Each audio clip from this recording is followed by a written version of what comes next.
Alhamdulillahirrahmanirrahim. Sekarang aku ada di UPTD PPA Kota Cilegon. Ini bersama dengan Ibu Masita. Oke. Ibu, jadi sekarang plannya kita mau langsung ke rumah ya, yang terduga anak ada di sana ya. Jadi kita pengen datang secara persuasif, baik-baik, karena kita pengen mediasi. Tujuannya Mbak Rofi kan cuman ingin anaknya kembali ya. Kita pengen jalur mediasi, jalur baik-baik, persuasif. Yang penting dedek bayi kembali kepada mamahnya, gitu ya Mbak ya. Ya, ini kan perjalanan lumayan ya, sekitar 2 jam kurang. 2 jam ya, ya. Jadi langsung aja ya Bu ya. Boleh. Yuk. Bismillah. Mohon doanya semoga diberikan kelancaran.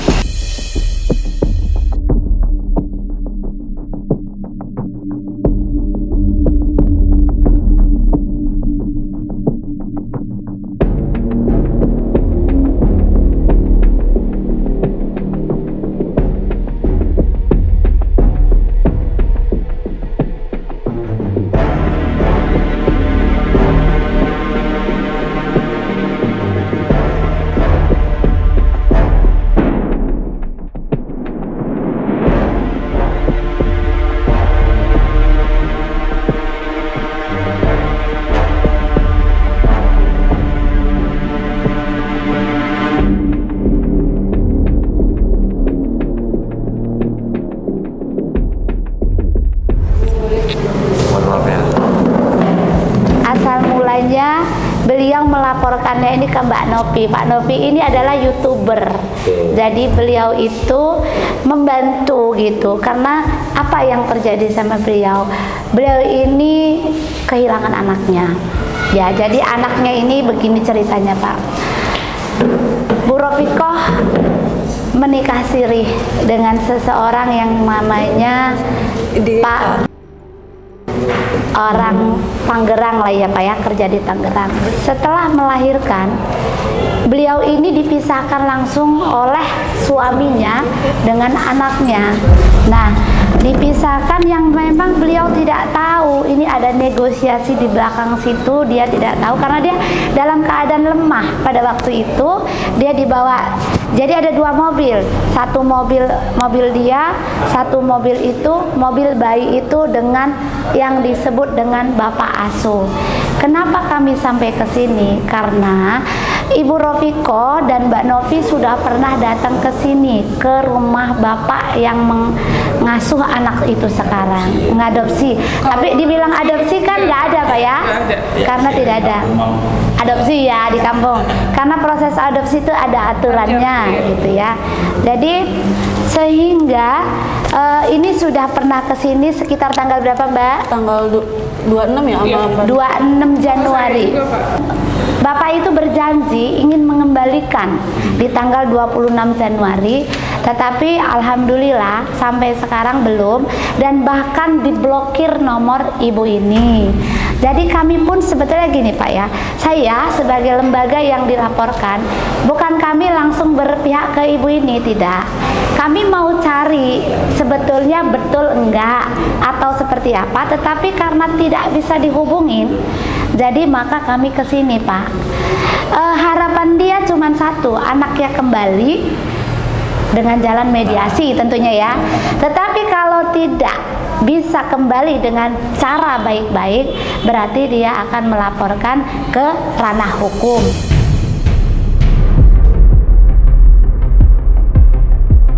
Kenapa hari ini kami tidak mau membawa ke kepolisian? Karena memang permintaannya sederhana. Tapi kalau dilihat dari unsur, sebetulnya sudah ada ke arah sana. Tetapi karena memang tadi kita mengedepankan perdamaian ya Pak ya. Jadi maka dari itu yang kami tuju pertama adalah yang punya daerah. Yang punya daerah ya tentunya Bapak Kepala Desa. Maka kami di sini kalau nuwun Pak ya, izin seperti inilah persoalan dari klien atas nama Rofiko yang merasa dia itu ya kehilangan anaknya lah. Sejak lahir tanggal 16, dia tanggal 17 langsung dipisahkan sama anaknya.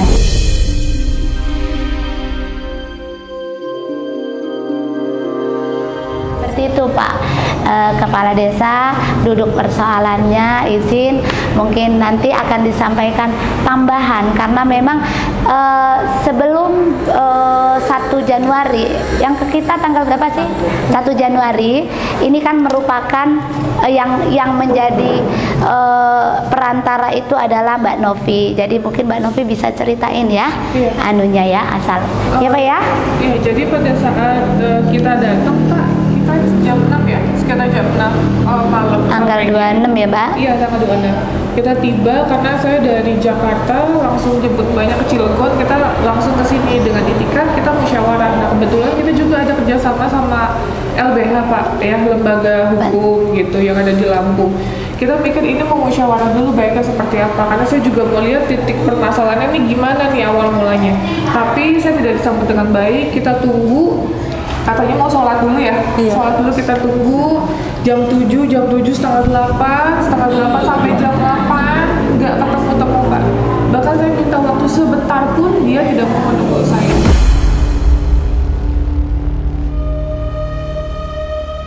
Dan di sana ada Pak RT, Pak RW, yang meminta kita ya gimana gitu. Akhirnya ya sudah kita pulang, terus kita bilang ya udah Pak, berarti ini tidak ada itikat baik ya. Kita bilang karena di sini saya datang baik-baik pertama kali, Mbak itu udah yang keempat ya Mbak. Iya. Udah datang yang keempat kali gitu, tidak menemukan solusi. Nah ini juga Pak, sekedar cerita, ini perjanjian yang tidak ditandatangani oleh. Iya, jadi waktu ngambil anaknya itu, jadi ini antara mantan suami sama dengan mereka saja. Nama dibuat hanya sekedar nama dibuat atas nama karena bukan memang tulisan tangannya. bukan tulisan tangan dia gitu. Masih baik Pak. Ibunya ini ya? Iya, ibu ya. itu, ya. Ya, ntar Pak ya, udah selesai Mbak? Iya sudah. Sudah. Demikian dari kami ya Pak ya. Jadi itulah tujuan kami ke sini. Terima kasih. Kurang lebih saya mohon maaf. Assalamualaikum warahmatullahi wabarakatuh.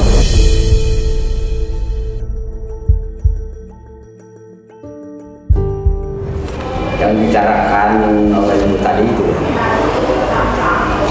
sebelumnya tidak ada konfirmasi ke desa. Iya. Ada kewenangan itu masih saya. Iya. Tapi sebelumnya mereka muncul datang ke desa saya, tidak konfirmasi dengan saya dulu. Permasalahannya saya tidak tahu. Iya. Cuman atas laporan masyarakat, bukan dari pihak ini. Iya. Masyarakat laporan ke saya. Yang laporan ke Bapak. Ya. Pada malam itu ada kejadian seperti yang Tadi diceritakan. Iya. kan begini ya Bu ya Mas. Saya itu tidak melindungi orang yang bersalah. Siap. Kalau emang itu misalkan hak ini. Iya. Cuman saya juga perlu kebenaran juga Bu ya. Siap. Iya. Namanya juga zaman sekarang ya Bu ya. Iya.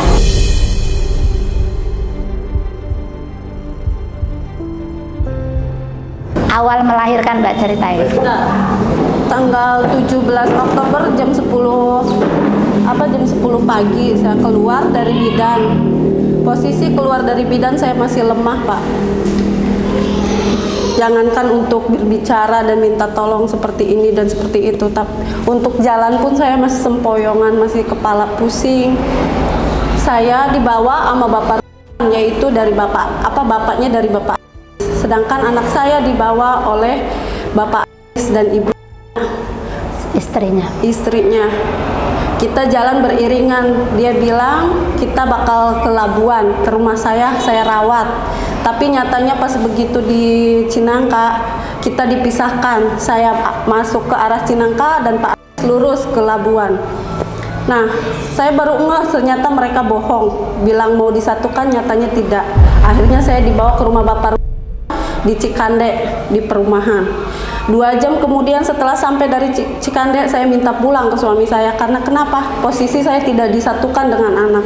Saya pengennya di situ, mau di situ, tapi dengan satu syarat, anak harus ada dengan saya.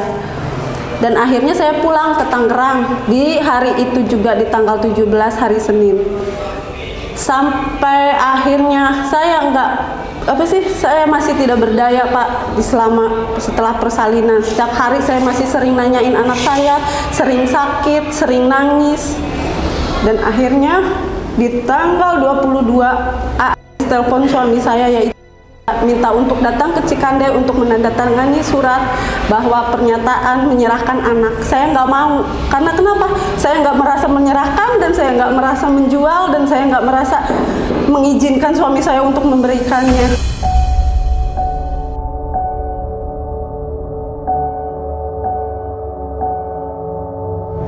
Setelah suami saya pulang dari Cikande, saya langsung jatuh sakit. Di tanggal 23 saya masuk rumah sakit lagi, dan dokter bilang, ada apa dengan ibu ini? Kenapa ibu ini? Batin dia, jiwa dia keguncang, bukan hanya sakit.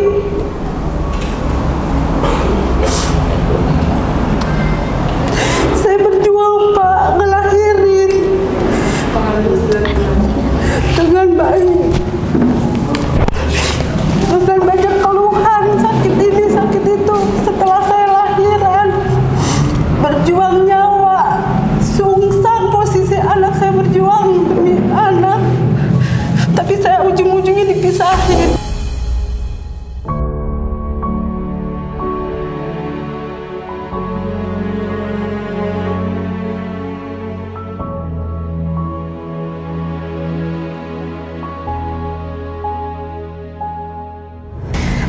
Setelah itu sakit, saya malah dipulangin sama di tanggal 2 November. Dan tidak keberdayaan saya dengan posisi saya setelah melahirkan jatuh sakit. Jangankan untuk saya kesini, untuk bangun pun saya nggak bisa.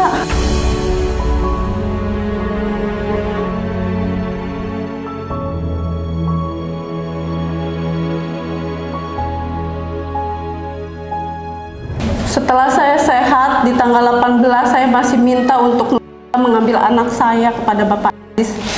Tapi dia berdalih-dalih, saya nggak punya uang. Ambil silakan anak kamu ke sono. Tapi saya tidak mau, karena saya tidak punya uang. Dan akhirnya dia bilang dengan enaknya, sabar, pasrah, ikhlas. Nanti juga seiring waktu kamu bisa sembuh. Dan saya jawab, Pak, kamu bisa bilang begitu, saya sebagai ibu nggak bisa. Dan saya berusaha menghubungi Bapak dengan baik-baik, mohon minta untuk menanyakan anak saya. Jangankan untuk ketemu Pak, menanyakan foto, nama pun saya tidak diberitahu. Yang ada ujung-ujungnya apa? Udah teh, ikhlasin. Udah teh, jangan diingat. Udah teh, katanya, insya Allah anak teteh bakal saya rawat, nggak bakal terantar. Saya jawab di situ, bisa ngomong kayak gitu. Saya sebagai ibu biologis dan mengandung, melahirkan, nggak mungkin inget melupakan begitu aja sama anak saya. Siang malam jiwa saya, hati saya cuma bisa nangis, nangis, nangis.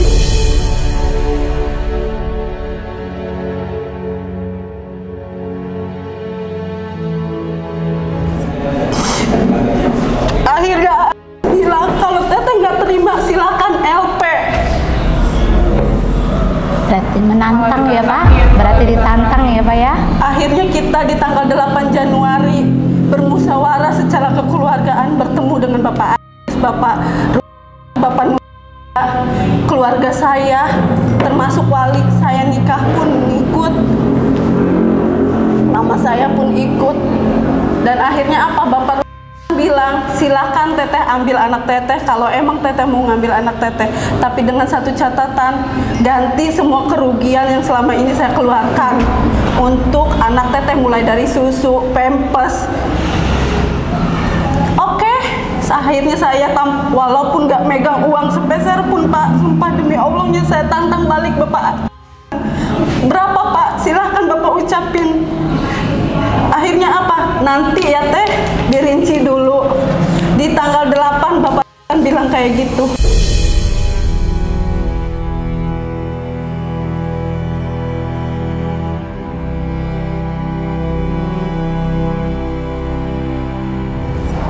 Di jam 12 siang. Akhirnya di jam 17.50, jam jam 6 sore kita ke polsek.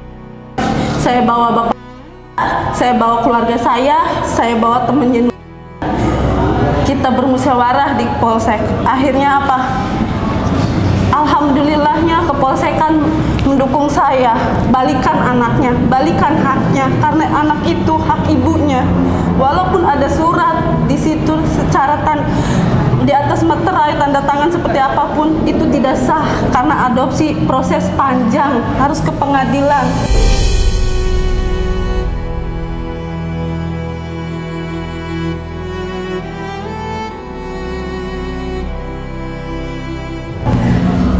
Itu masih di tanggal 8, Pak. Tanggal 10 kemudian saya coba bermusyawarah lagi, komunikasi lagi dengan Bapak. Ternyata saya udah diblok. Akhirnya saya ke Bapak, nanti ya Teh, sore Bapak masih di kantor. Oke, saya masih sabarin Pak. Tanggal 11 kemudian, Pak mana udah sore, udah malam lagi.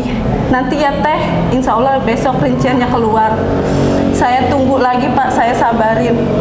Saya kasih jeda, akhirnya di tanggal 15 saya coba tanya lagi. Dia masih jawab, maaf Teh, belum keluar. Di situ saya masih dikasih suruh sabar. Dan akhirnya datanglah utusan dari suami saya dari Tangerang, bilangnya TTKDH. Saya udah nyamperin Bapak, saya udah bicara sama Bapak dan Bapak mohon minta waktunya untuk memberitahu ibu bahwa anaknya mau diambil. Kasih waktu saya 3 hari. Akhirnya apa? Saya disuruh sabar lagi Pak. Segitu udah beberapa bulannya saya coba bermusyawarah, tapi suruh nunggu seperti saya ini kayak apa sih Pak? Saya ibu kandungnya, masa iya saya suruh sabar terus.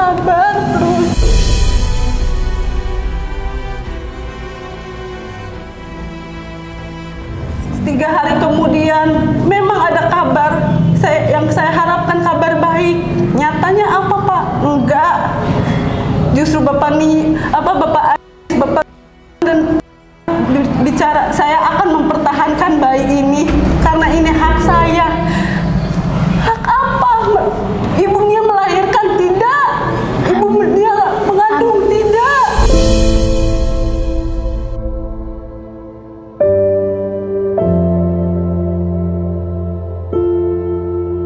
Ya ini maaf ya, begini Bu ya, kan saya sudah konfirmasi Bu. Ya. Kebetulan salah satu perjanjian saya tidak ada. Ya. Apanya? Perjanjian ngasih anak. Iya. Sudah ada. Ya. Kan masuk waktu malam itu selepas tadinya itu RT sama RW ke rumah saya. Iya. Jadi saya minta bukti-bukti apa saja. Iya. Saya itu bukan mempertahankan anaknya itu. Iya Pak. Sebetulnya. Cuma hanya sebatas ini. Iya. Karena itu kan manusia ya. Benar. Jadi sebelumnya juga itu saya tanyain. Iya. Cuman untuk permasalahannya kan atas kewenangan itu sebetulnya saya tidak tahu persis seperti Iya. apa.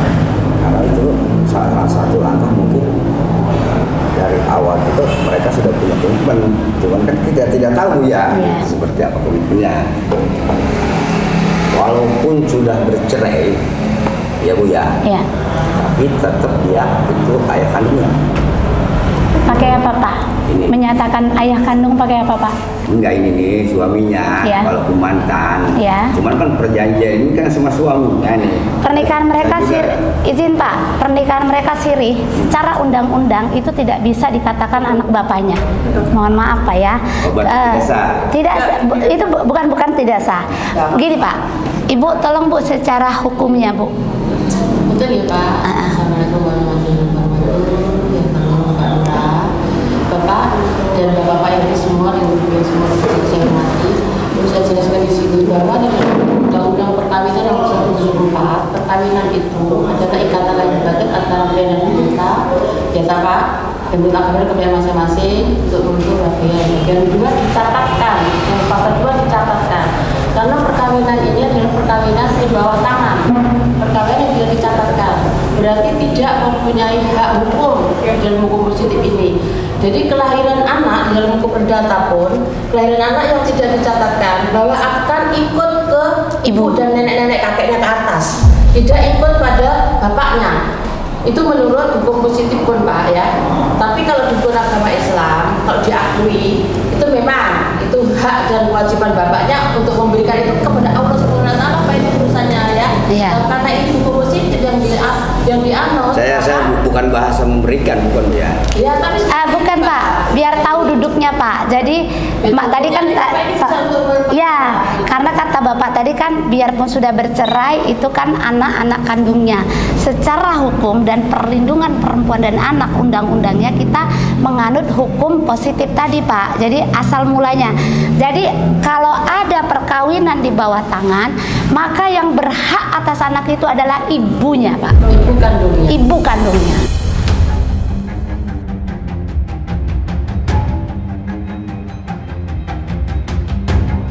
Saya selaku ketua